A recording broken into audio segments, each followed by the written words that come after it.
voici un exercice toujours sur nos quadrilatères particuliers.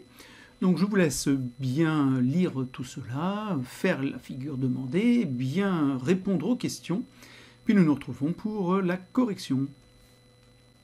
Donc pour commencer, il s'agit de faire la figure. On vous dit de tracer un triangle rectangle et isocèle en Z. Ensuite, de tracer la droite D perpendiculaire à la droite ZD qui passe par le point D, tracer la droite D' perpendiculaire à la droite ZE et passant par E. Vous pouvez faire une petite figure à main levée. Moi, je vais directement aller construire la figure parce que je ne crois pas qu'elle ne comporte de grandes difficultés. Alors, pour commencer notre triangle rectangle et isocèle, donc je vais tracer le premier côté qui mesurait donc 8 cm, puis avec mon équerre, je vais bien sûr tracer un angle droit. Donc tout de suite, dès que vous tracez un segment, vous marquez les extrémités de ce segment. Avec mon équerre, je vais donc tracer l'angle droit, puisque c'est un triangle rectangle. Nous allons reporter la même longueur, puisqu'il est en plus isocèle. Donc la longueur ZE était de 8, je reporte 8 cm ici. J'obtiens donc ainsi mon triangle, rectangle et isocèle, et il s'appelle ZD.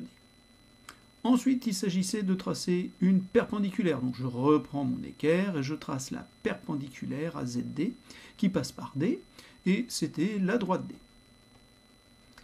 Enfin, nous avons encore besoin de notre équerre, puisque cette fois-ci, nous allons tracer la perpendiculaire à la droite ZE, qui passe par E.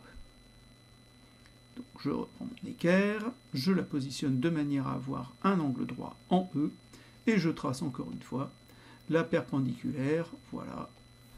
L'intersection des deux droites D et D', c'est le point L, je n'ai donc plus qu'à placer mon point L. Une fois que la construction est faite, nous allons la reprendre et indiquer l'ensemble des données de l'énoncé et des informations que nous avons. Donc voici la figure et je place dessus tout ce qui a été donné dans l'énoncé. Donc c'est un triangle rectangle en Z, donc j'ai un angle droit, et isocèle, donc j'ai ces deux côtés de même longueur. Ensuite, par la construction, il est bien dit qu'on avait besoin ici de tracer une perpendiculaire, là aussi, donc j'ai 3 angles droits au final. Question numéro 2, montrer que les droites EL et DL sont perpendiculaires. Alors, EL, c'est celle-là, DL, c'est celle-là. Comment va-t-on faire pour montrer qu'elles sont perpendiculaires? Nous allons utiliser les propriétés qu'on a vues cette année, qui sont les suivantes. Si deux droites sont perpendiculaires à une même droite, alors elles sont parallèles entre elles. Et puis on va utiliser aussi, si on a deux droites parallèles, toutes perpendiculaires à l'une et perpendiculaires à l'autre. Alors, première propriété, si deux droites sont perpendiculaires à une même droite, alors elles sont parallèles entre elles. Ici, je parle de ces deux droites-là. ZD, celle-ci, est perpendiculaire à ZE, et j'ai aussi EL qui est perpendiculaire à Z. J'en déduis que donc mes deux droites qui sont perpendiculaires à la même droite, ces deux droites-là, sont donc parallèles entre elles. Ensuite, je vais utiliser la propriété qui me dit que si j'ai des droites parallèles, toute perpendiculaire à l'une va être perpendiculaire à l'autre. J'écris la propriété et je l'utilise.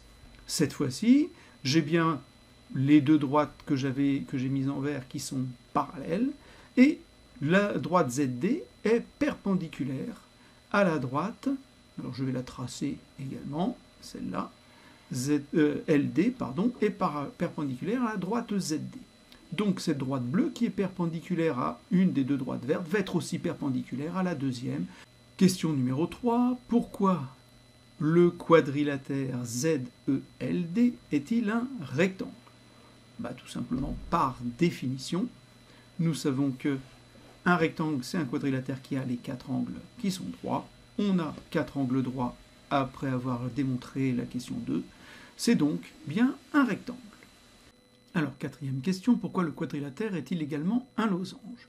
Alors déjà, nous savons qu'on a deux côtés de même longueur, mais on ne sait pas si ça va être la même longueur pour les deux autres. Sauf qu'on a démontré qu'on avait un rectangle. Or, les côtés opposés d'un rectangle sont de même longueur.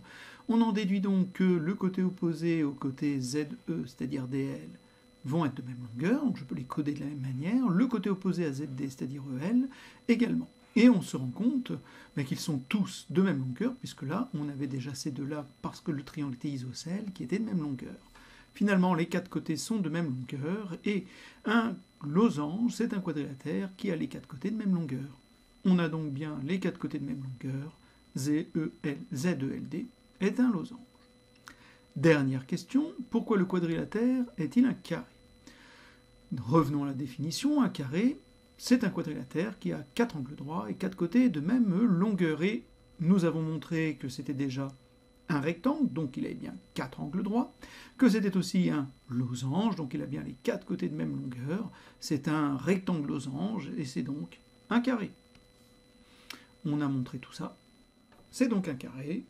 Vous devez savoir que les carrés sont des rectangles particuliers, mais ils font partie des rectangles puisqu'ils ont quatre angles droits. Vous devez savoir que les carrés sont aussi des losanges, puisqu'ils respectent la définition de losange, c'est-à-dire quatre côtés de même longueur. C'est un mélange entre le rectangle et le losange, puisqu'il prend les propriétés des deux. Ce sont ça, les carrés.